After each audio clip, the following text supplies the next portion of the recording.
आनंद अखंड अपारे। शिव सनकादिक आदिक इंचित, शेष न पावत पार मेरे वाला जी, शेष न पावत पारे, शेष न पावत पारे।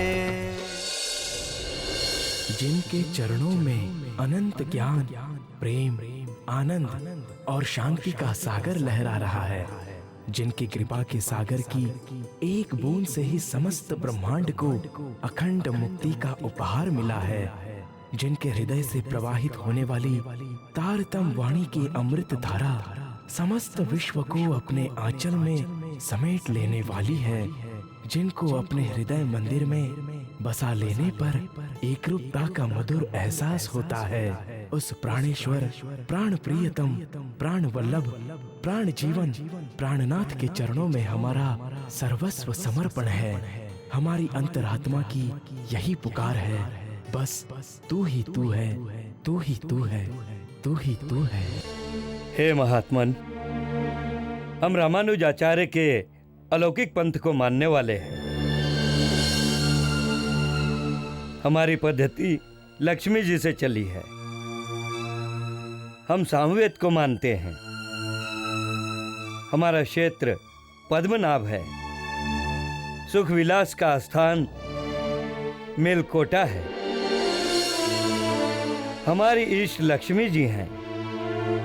14 लोकों में सबसे ऊपर वैकुंठ लोक है, जहां हमें सामीप्य मुक्ति की प्राप्ति होती है।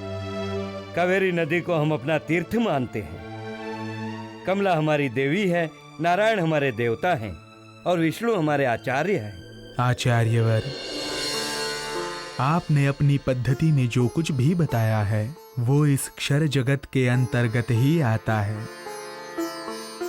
और वेद आदि ग्रंथों के अनुसार महाप्रलय में 14 लोकों सहित संपूर्ण प्रकृति मंडल लय को प्राप्त हो जाता है। तो फिर इस स्थिति में वैकुंठ की सामीप्य मुक्ति किस प्रकार अखंड रहेगी? न असत आसीत न सत आसीत, तदानीं न आसीत रज न व्योम परोयति। सृष्टि की रचना से पूर्व न अव्यक्त प्रकृति थी, न व्यक्त जगत था। उस समय नाना लोक भी नहीं थे, न आकाश था, उससे भी परे जो सूक्ष्म है वो भी नहीं था। हम निम्बार्क आचार्य के सिद्धांतों को मानते हैं। हमारी शाला मथुरा है, धर्म क्षेत्र पवित्र गोकुल है, सुख विलास का स्थान वृंदावन है और धाम द्वारिकापुरी है। गोमती नदी तीर्थ है, इष्ट रुक्मणी है। हम यजुर्वेद को मानते हैं। हमारी देवी वृंदा है। हम वैकुंठ की सारूप्य मुक्ति को मानते हैं। विष्णु के वाहन गरुड़ हमारे देवता हैं। आचार्यवर, वास्तव में आपने श्री कृष्ण लीला के रहस्यों को पूर्णतः नहीं समझा है। तभी गोकुल वृंदावन में परब्रह्म की शक्ति के द्वारा होने वाली ब्रह्म लीला को मथुरा द्वारिका में विष्णु भगवान की शक्ति से होने वाली लीला के समकक्ष मान रहे हैं।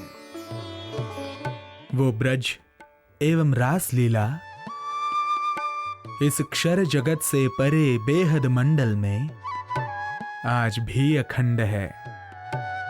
उसका ज्ञान न होने से आप द्वारिका को धाम मान रहे हैं और वैकुंठ की सारूप्य मुक्ति की चाहना कर रहे हैं, जबकि वेद शास्त्रों के अनुसार महाप्रलय में संपूर्ण क्षर जगत लय को प्राप्त हो जाता है।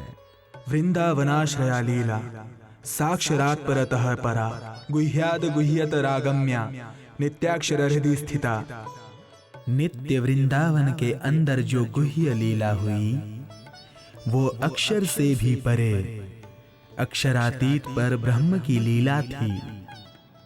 वो गुह्य से भी गुह्य और मनवाणी से अगम है। वो लीला अब अक्षर ब्रह्म के हृदय में अखंड है। यद ब्रह्म परमेश्वर्यम् नित्य वृंदावने स्थितम् तदेव गोकुले प्रोक्तम् बाल्य कैशोर भेदवतम्। नित्य वृंदावन में परब्रह्म की लीला रूप जो परम ऐश्वर्य स्थित है वही गोकुल में भी स्थित है। अंतर मात्र इतना है कि गोकुल में बाल्य लीला है और नित्य वृंदावन में किशोर लीला है। वैकुंठ वैभव च यच्च मथुरा द्वारिकाश्रितम् मध्ये वृंदा मधुवनम् यच्च मध्यालयाश्रयम्। वैकुंठ का जो वैभव है वो मथुरा और द्वारिका में स्थित कहा गया है और वृंदावन तथा मथुरा के बीच में हुई लीला मध्यासीनवर्ती गोलोकी स्वरूप की है।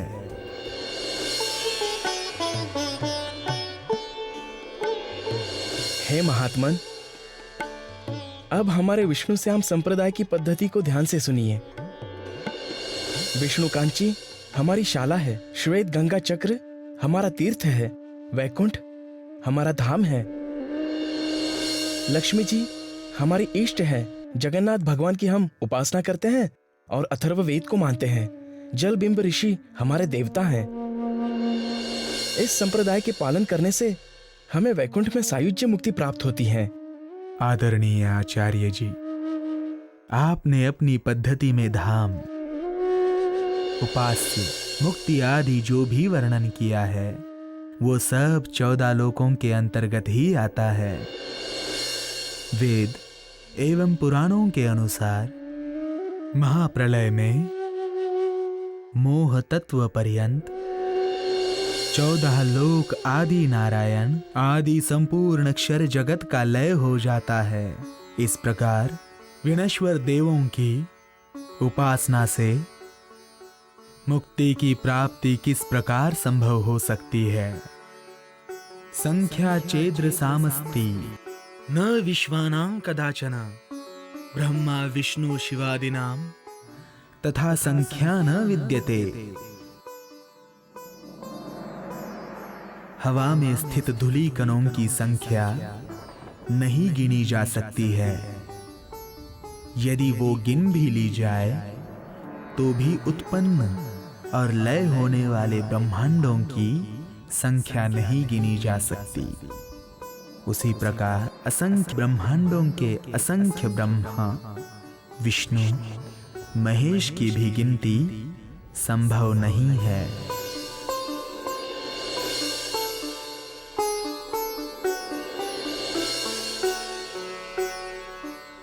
हम माधवाचार्य जी के मत के मानने वाले हैं। हमारी शाला अवंतिकापुरी है, नैमिषारण्य क्षेत्र है, बद्रीनाथ हमारा धाम है, अलकनंदा नदी हमारा तीर्थ है, सावित्री देवी इष्ट हैं। हम ऋग्वेद को मानते हैं, ब्रह्मा जी हमारे आचार्य हैं। इस मत के पालन से हमें वैकुंठ में सालोक की मुक्ति की प्राप्ति होती है। आचार्यवर, आपने अपनी पद्धति में जो कुछ भी कहा है वो सब नश्वर जगत के अंतर्गत ही आता है। तो फिर जीव को अखंड मुक्ति कहाँ और किस प्रकार प्राप्त हो सकती है? वैकुंठ कोई अनादि अखंड स्थान नहीं है। वैकुंठ कल्पितो येन लोको लोक नमस्कृतः रमया प्रार्थ्यमानेन देव्या तत्प्रिय काम्यया। भगवान विष्णु ने देवी लक्ष्मी की प्रार्थना से उनको प्रसन्न करने के लिए वैकुंठ धाम की रचना की थी।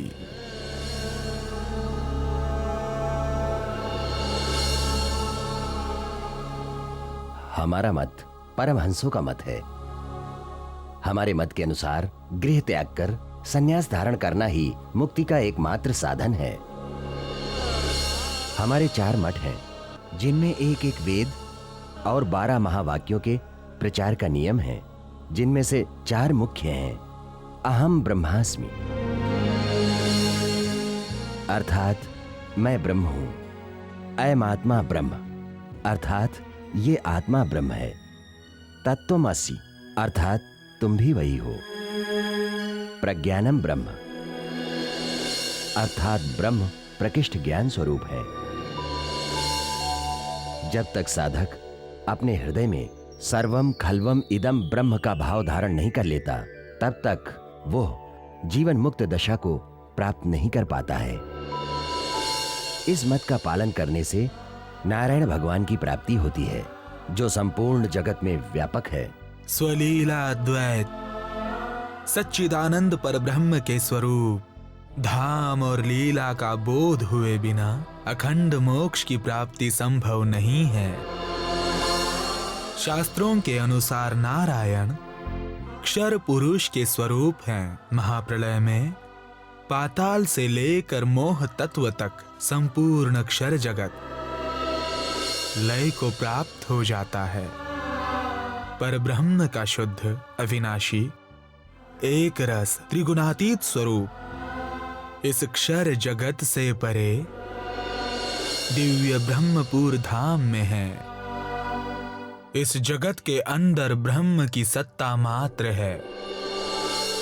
अहम ब्रह्मास्मि आदि 12 महावाक्यों का कथन भी इस नश्वर जगत से परे अनादि दिव्य ब्रह्मपुर धाम में घटित होता है, जहां आत्मा और परमात्मा का एक जैसा स्वरूप है, जहां का कण कण सच्चिदानंदमयी है।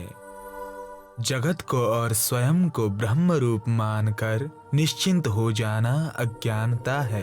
साकारस्य विनाशो अस्ति, निराकारस्य शून्यत्वाच्छु, अन्यस्य च वस्तुत्वाद उभय पक्ष, विभिन्नम वस्तु ज्ञानम मोक्षः। जितने भी साकार पदार्थ हैं वे सब सअवयव होने से नश्वर हैं और निराकार शून्य होने से सच्चिदानंद स्वरूप नहीं हो सकता। इसीलिए ब्रह्म साकार निराकार दोनों से भिन्न वस्तु है।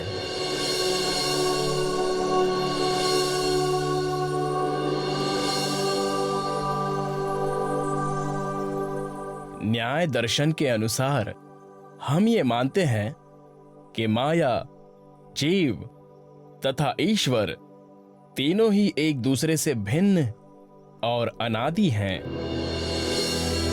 कार्य रूप प्रकृति अर्थात स्थूल जगत भले ही लय को प्राप्त हो जाता है, किंतु कारण प्रकृति सूक्ष्म परमाणुओं के रूप में नित्य बने रहती है।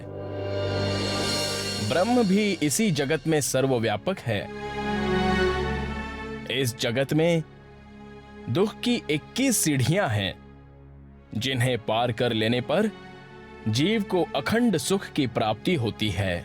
आचार्यवर, ब्रह्म के धाम व स्वरूप को न जानने के कारण आपने प्रकृति के अंदर ही ब्रह्म को व्यापक मान लिया है। किंतु ये तथ्य भी विचारणीय है कि जगत की उत्पत्ति से पूर्व सूक्ष्म परमाणुओं का सागर भी था या नहीं, और उस समय विनाशी ब्रह्म का स्वरूप कहां था। यदि परमात्मा भी इस जगत में दुख की 21 सीढ़ियों में है, तो फिर अखंड सुख की प्राप्ति कहां होगी। वास्तव में अक्षर ब्रह्म के चौथे पाद अव्याकृत में सुमंगला शक्ति का स्थान है,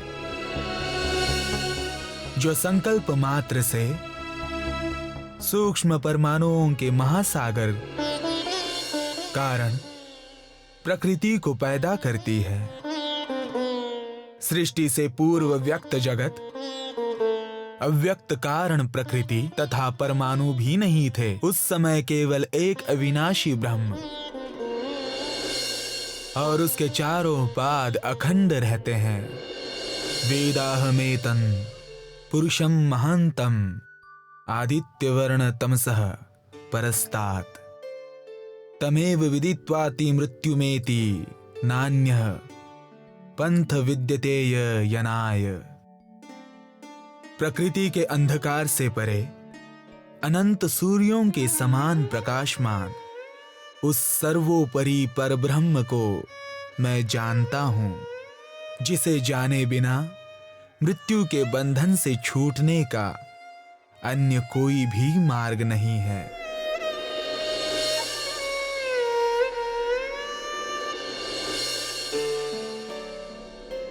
हमारे मीमांसा दर्शन के अनुसार दुनिया में कर्म ही प्रधान है। कर्म से ही सुख दुख प्राप्त होता है। कर्म से ही जीव ईश्वर ब्रह्म की उपाधियां भी हैं। कर्म अनादि है और अनूप है। कर्म से ही जीव दुख से मुक्त होकर ब्रह्म रूप बन जाता है। इस प्रकार कर्म ही ईश्वर है। हे आचार्यवर, ब्रह्म तो अखंड एक रस स्वरूप वाला होता है, जबकि कर्म में सदैव भ्रांति रहती है,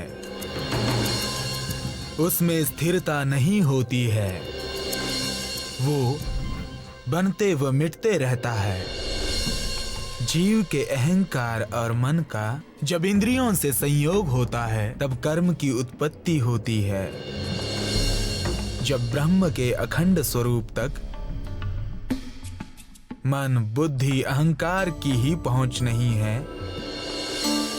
तो उनसे उत्पन्न होने वाले कर्म से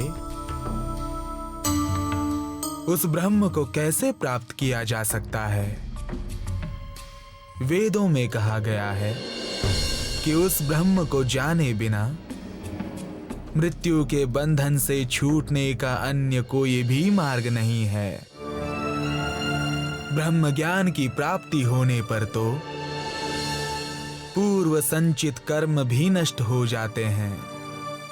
गीता में श्री कृष्ण जी ने अर्जुन से कहा है, ज्ञानाग्नि सर्व कर्माणि भस्मसात् कुरुते अर्जुन।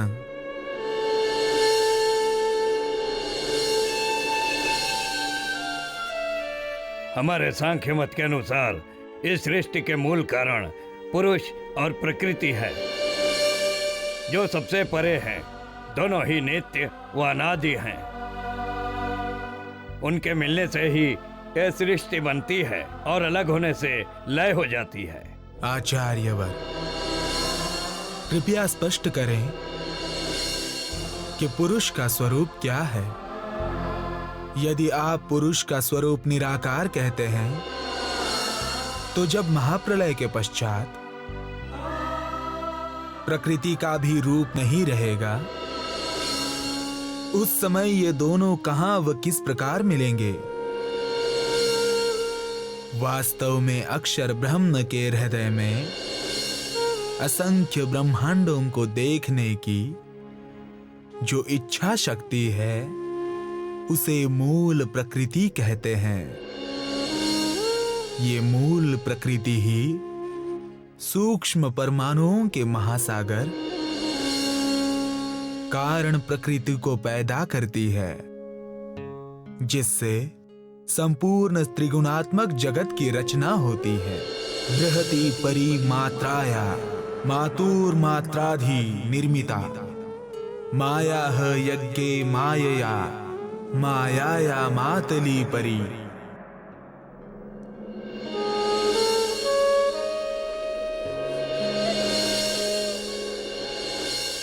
हम वैशेषिक दर्शन को मानने वाले हैं। हमारे मत के अनुसार काल ही सर्वशक्तिमान ब्रह्म है, वही सबका मूल है। उसी से यह संपूर्ण जगत उत्पन्न होता है, वही इसका संचालन करता है और अंत में वही सबको खाकर खत्म कर देता है। काल रूप ब्रह्म निराकार है और संपूर्ण जगत में व्यापक है। किंतु आचार्यवर, काल तो जड़ वस्तु है, उसे चेतन व आनंद घन ब्रह्म कैसे माना जा सकता है। काल तो परिवर्तनशील होता है, जबकि ब्रह्म का स्वरूप अखंड व एक रस होता है। वो ब्रह्म इस प्राकृतिक जगत से सर्वथा परे है। इस जगत के कण कण में उसकी सत्ता मात्र है, जिससे सृष्टि का संचालन होता है। वेद शास्त्रों में भी ब्रह्म का स्वरूप कालातीत कहा गया है। ब्रह्मा विष्णु च रुद्रः सुरपति रमराना असुराना एव पृथ्वी। न आपो न अग्नि न वायु न गगनतलम न दिशा न एव कालः नो वेदा नैव यज्ञा न च रवि शशिनो न विविधो विकल्प। स्वर्ज्योतिः सत्यमेकं जयति तव पदं सच्चिदानंद मूर्ते। ब्रह्मा विष्णु रुद्र इंद्र आदि देव तथा जल वायु अग्नि पृथ्वी सूर्य चंद्रमा आकाश दिशा और काल भी जब नहीं थे, तब भी परात पर एक सच्चिदानंद पर ब्रह्म थे।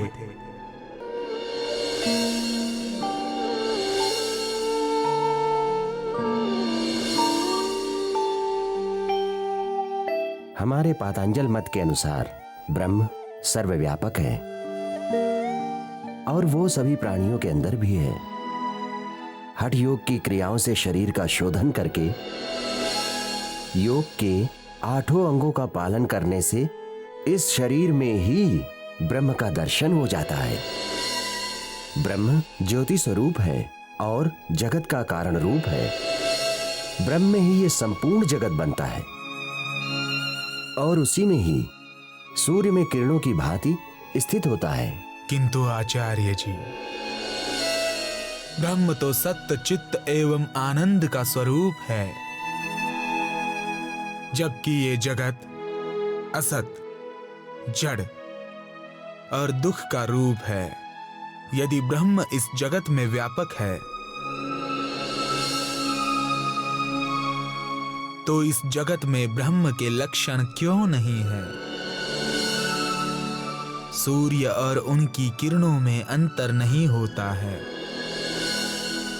जबकि माया और ब्रह्म के स्वरूप में तो बहुत अंतर है। ब्रह्म के स्वरूप व धाम का ज्ञान हुए बिना उसकी धारणा संभव नहीं होती है, और धारणा के बिना ब्रह्म का ध्यान व समाधि भी संभव नहीं हो सकती, क्योंकि जिसकी धारणा की जाती है समाधि में उसी का अनुभव होता है। अकामो धीरो अमृतः रसेन तृप्तं न कुतश्च नोनः तमेव विद्वान न विभाय मृत्युरात्मानं धीरं अजरं युवानम्। लौकिक कामनाओं से रहित धीर अविनाशी स्वरूप वाले आनंदमयी रस से परिपूर्ण पूर्णातिपूर्ण अजर एवं सर्वदा युवा स्वरूप वाले उस पर ब्रह्म को जान लेने वाला मृत्यु से भी भयभीत नहीं होता है।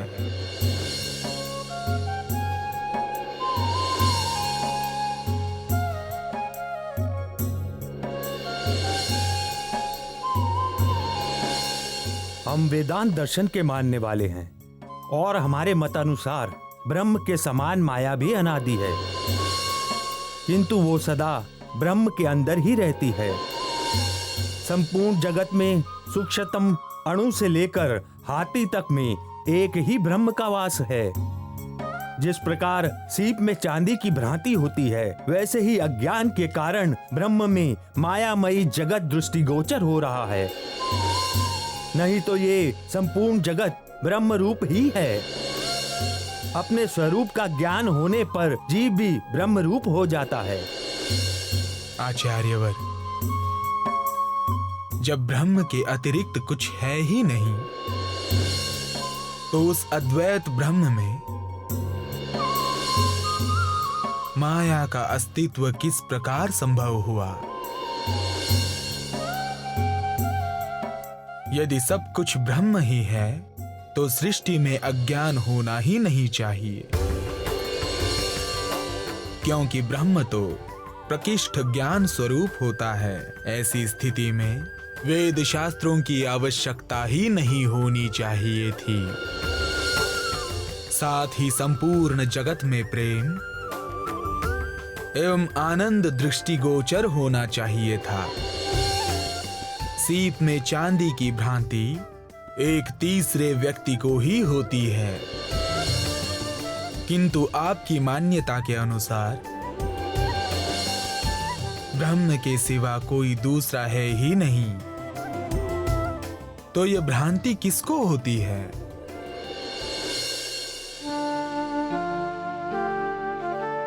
काल आवत कब ब्रह्म भवन में, तुम क्यों ना विचारो सोई, अखंड साई जो या में होता तो भंग ब्रह्मांड को ना होई, भंग ब्रह्मांड को ना होई। आज बहुत ज्ञान वार्ता हो गई है। सभी आचार्यगण थक गए होंगे, इसलिए आज की सभा यहीं स्थगित की जाती है। कल की सभा में यहाँ पुनः भेंट होगी।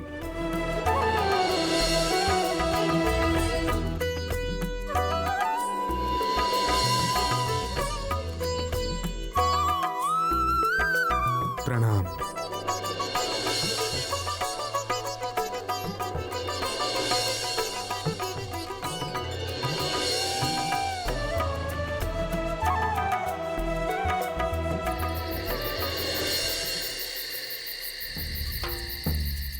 आखिर ये कौन महापुरुष हैं? हम तो इन्हें साधारण महात्मा समझ रहे थे, किंतु ये तो कोई ब्रह्मज्ञानी लगते हैं।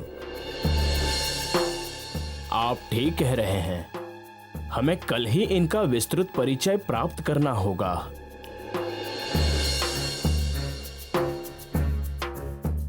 जिस तरह से आज उन्होंने हमारे संप्रदाय का विस्तृत परिचय पूछा है, उसी प्रकार हम भी कल उनका परिचय और उनके संप्रदाय की पद्धति पूछेंगे। हाँ हाँ, यही ठीक रहेगा। यही ठीक रहेगा। प्रणाम आचार्य जनों, जल्दी बाहर चलिए। आकाश में पुच्छल तारे का मनोहर दृश्य दिखाई दे रहा है।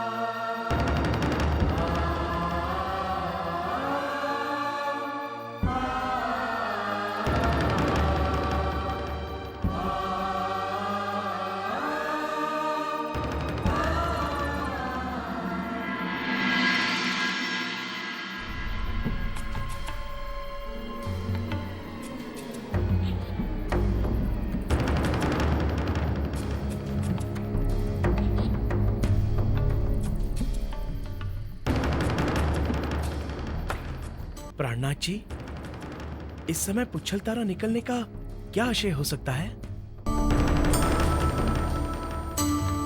लालदास जी, ये पुच्छल तारा हमारी साक्षी देने के लिए प्रकट हुआ है। कल जब हम सभा में सभी आचार्यों के समक्ष अपनी पहचान व पद्धति बता रहे होंगे, तो ये पुच्छल तारा शास्त्रों की भविष्यवाणियों की पुष्टि करेगा। 10 सहस्त्र वर्षाणि पंच सूर्येन्दु पर्वणि कलक्षय भविष्यति सप्त तारेक स्वग्रही।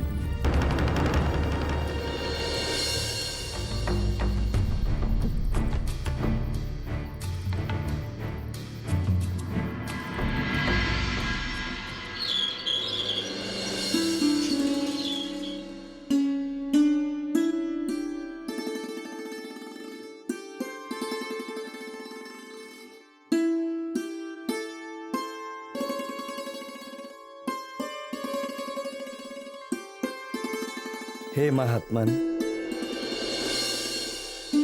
हम सब ने अपने अपने संप्रदाय की विचारधारा आपके समक्ष कल प्रस्तुत की थी। अब आपसे निवेदन है कि आप भी अपने पंथ का कृपया परिचय दें।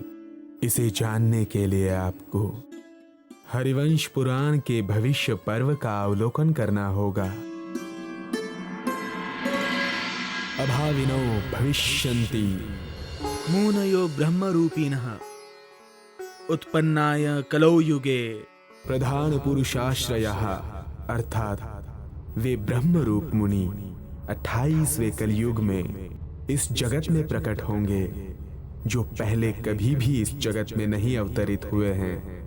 उनकी ये पहचान होगी कि वे एकमात्र उत्तम पुरुष अक्षरातीत के अनन्य भाव से उपासना करेंगे।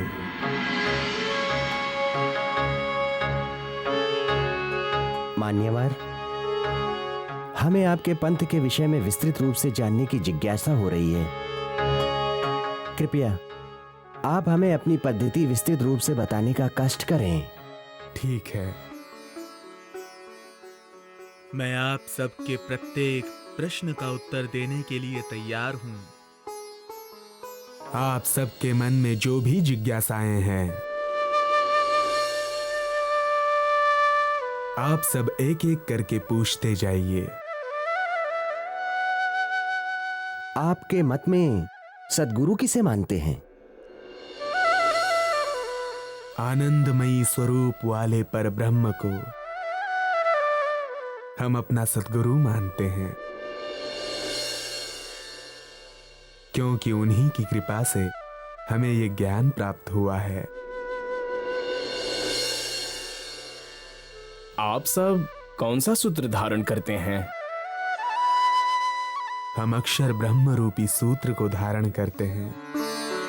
यदक्षरम परम ब्रह्म तत्सूत्रम इति धारयेत। आपकी शिखा किस प्रकार की होती है? अक्षर से भी परे, अक्षरातीत पर ब्रह्म के स्वरूप की अलौकिक शोभा ही हमारी शिखा है, क्योंकि हम उसी का ध्यान करते हैं। शिखा ज्ञानमयी यस्य उपवीतम च तन्मयम।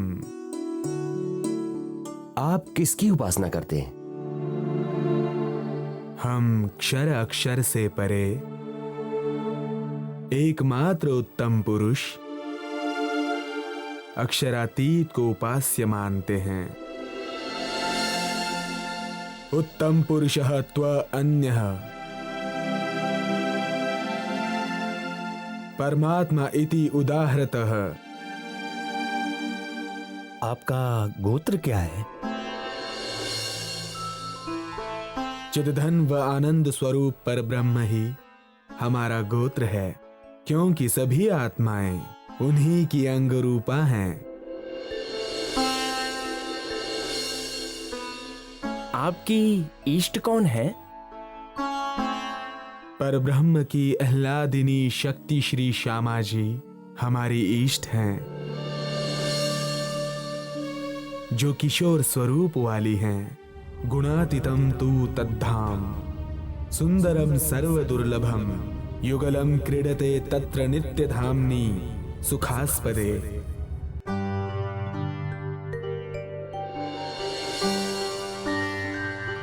आपके मत अनुसार परब्रह्म की प्राप्ति का क्या साधन है? परब्रह्म की प्राप्ति एकमात्र पतिव्रता साधना से होती है। हम परब्रह्म अक्षरातीत को अपनी आत्मा का पति मानते हैं और एक पतिव्रता स्त्री के समान अनन्य भाव से उसकी उपासना करते हैं। आपके पंथ में किस नाम का जप करते हैं? हम युगल स्वरूप पर ब्रह्म के नाम का जाप करते हैं। आप कौन से मंत्र को मानते हैं?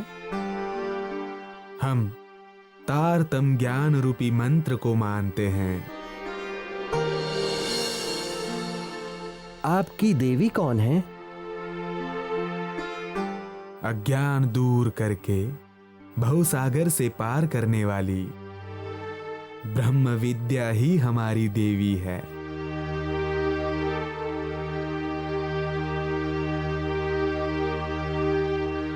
आपकी पूरी कौन सी है? नौतनपुरी हमारी पुरी है, जहां सर्वप्रथम तारतम ज्ञान प्रकट हुआ था। आपके मतानुसार कुल कितने पक्ष हैं? हमारे मतानुसार पाताल से लेकर परम धाम तक कुल 108 पक्ष हैं। आपकी शाला कहाँ है? हमारी शाला गौलोक है, जहां पर ब्रह्म अक्षरातीत एवं ब्रह्मात्माओं के द्वारा की गई ब्रजलीला आज भी अखंड रूप से चल रही है। आपका क्षेत्र कौन सा है? ब्रह्म स्वरूप सद्गुरु के चरण कमल ही हमारा क्षेत्र है, जहां अज्ञान जनित सभी दुख खत्म हो जाते हैं। आपके सुख विलास का स्थान कहाँ है? हमारे सुख विलास का स्थान नित्य वृंदावन है, जहां पर ब्रह्म अक्षरातीत ने अपनी आत्माओं के साथ कभी रास लीला की थी। ये लीला आज भी अखंड है। आप अपना ऋषि किसे मानते हैं?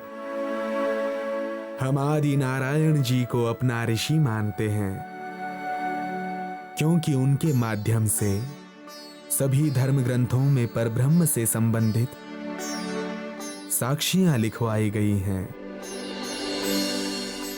आप किस वेद को मानते हैं?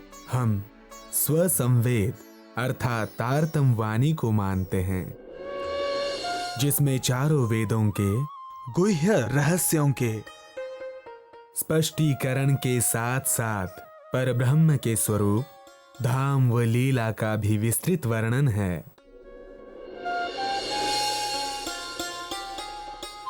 आपका तीर्थ कौन सा है? परम धाम की दिव्य यमुना जी ही हमारा तीर्थ है। आप कौन से शास्त्र को मानते हैं? श्रीमद् भागवत को हम अपना शास्त्र मानते हैं, क्योंकि परब्रह्म और उनकी आत्माओं द्वारा की गई ब्रज रास लीला का उसमें प्रमाण है। आपका ज्ञान कहाँ का है? हमारा ज्ञान जागृत बुद्धि का है, जिससे क्षर अक्षर से परे आत्मा और परमात्मा के स्वरूप,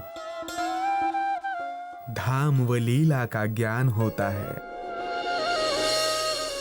आपके कुल का मूल कहाँ है? हमारे कुल का मूल परब्रह्म की आनंद शक्ति श्यामा जी हैं। हम आत्माएं उन्हीं की अंगरूपा हैं। आपके ज्ञान का फल क्या है? तारतम ज्ञान के द्वारा अक्षर अक्षर से परे दिव्य परम धाम के अखंड सुखों की प्राप्ति होती है। आपका धाम कौन सा है? अक्षरातीत पर ब्रह्म का दिव्य ब्रह्मपुर ही हमारा धाम है। दिव्ये ब्रह्मपुरे हेष्यः व्योम्नि आत्मा प्रतिष्ठितः।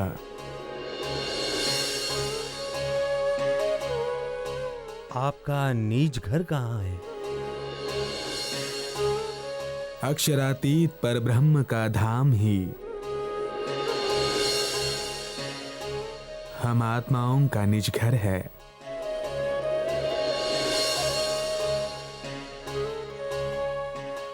आपके संप्रदाय का नाम क्या है? हमारे संप्रदाय का नाम निजानंद है। इसके प्रवर्तक कौन हैं?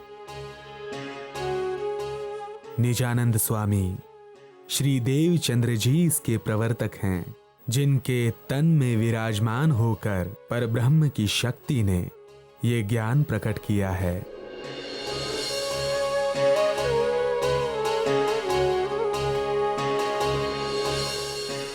यदि आप सबके दिल में कोई और जिज्ञासा हो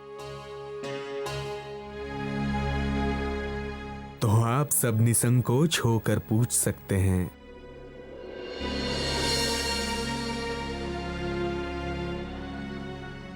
नहीं, अब हमारे दिल में किसी प्रकार का संशय नहीं है। आपका ये अद्भुत ज्ञान सुनकर आज हम सब धन्य हो गए, किंतु हमारे हृदय में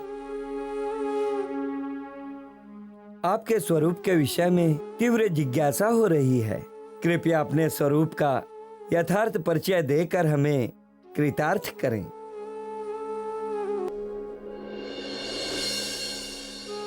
यदि आप सब मेरे विषय में यथार्थ रूप से जानना चाहते हैं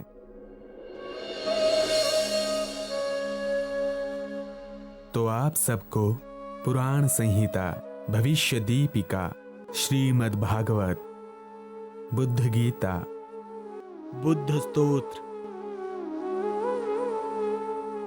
आदि ग्रंथों का अवलोकन करना होगा। अगाधाज्ञ जलधौ पतितासु प्रियासु च स्वयं कृपा महां बौद्धो ममज्ज पुरुषोत्तमः। अज्ञानता के अगाध सागर में प्रियाओं के गिर जाने पर प्रियतम पर ब्रह्म स्वयं अपने कृपा रूपी महासागर में स्नान कराएंगे, अर्थात स्वयं प्रकट होकर अपने अलौकिक ज्ञान से उन्हें जागृत करेंगे। शालिवाहन शाकात तुगत षोडशकं शतम् जीवोद्धाराय ब्रह्मांडे कल्किह प्रादुर्भविष्यति। शालिवाहन शाका के 1600 वर्ष व्यतीत हो जाने पर संपूर्ण जीवों के उद्धार के लिए इस ब्रह्मांड में कल की स्वरूप का प्रकटन होगा। कलेरन्ते बुद्ध रूपी जनाना मनुकंपया अवतीर्यासिना ज्ञान रूपेणाच्छिद्य संशयम् धाम स्थाननु मंत्र यादो तेभ्यस्तत्व मुदीर्य च अर्थताश्च समादाय गमिष्यति निजालायम्। कलयुग के अंत में जागृत बुद्धावतार निज जनों के प्रति दया लाकर प्रकट होगा। ज्ञान रूपी तलवार से सबके संशय को छेद कर प्रथम उन्हें तत्व ज्ञान देगा और फिर सबको लेकर निजालय परम धाम को जाएगा। प्रसाद पतनम चैव तीर्थानम च यदा च्युतः तदा बुद्धो भविष्यतेति च मे निश्चयामतिः। बुद्धो वे कल्कि रूपा सावीश्वरश्च परात्परः ज्ञान पारम प्रापयिता भविष्यति कलौ युगे। कलयुग में जब देव मंदिर तथा तीर्थ स्थानों का पतन होने लगेगा तब इस जगत में बुद्ध स्वरूप प्रकट होंगे। वे निष्कलंक बुद्धि से युक्त होने के कारण निष्कलंक बुद्ध स्वरूप तथा परात्पर परमेश्वर कहलाएंगे और सब ज्ञान के रहस्यों को जानने वाले होंगे। कंचित कालम स्वयं बुद्धो गुप्त गुप्तश्चरिष्यति धाम रूपः स्वयं साक्षात्कार को नात्र संशयः। विजयाभिनंदन बुद्ध जी कुछ समय तक पृथ्वी पर गुप्त रूप से विचरण करेंगे। वे स्वयं ही परम धाम के ज्ञानमयी स्वरूप होंगे तथा सबको उसका साक्षात्कार कराने वाले होंगे। इस कथन में कोई भी संशय नहीं है।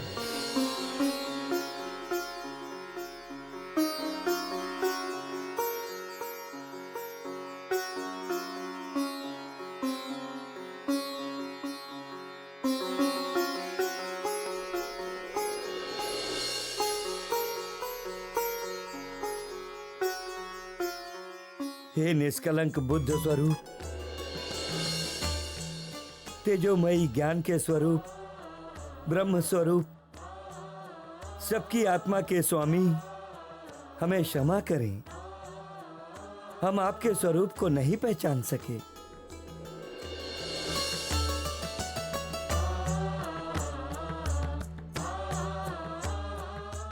अब हमें समझ में आ गया है कल रात पुच्छल तारा दिखाई देने का तथा इस वर्ष 1 मास क्षय होने का अभिप्राय क्या है।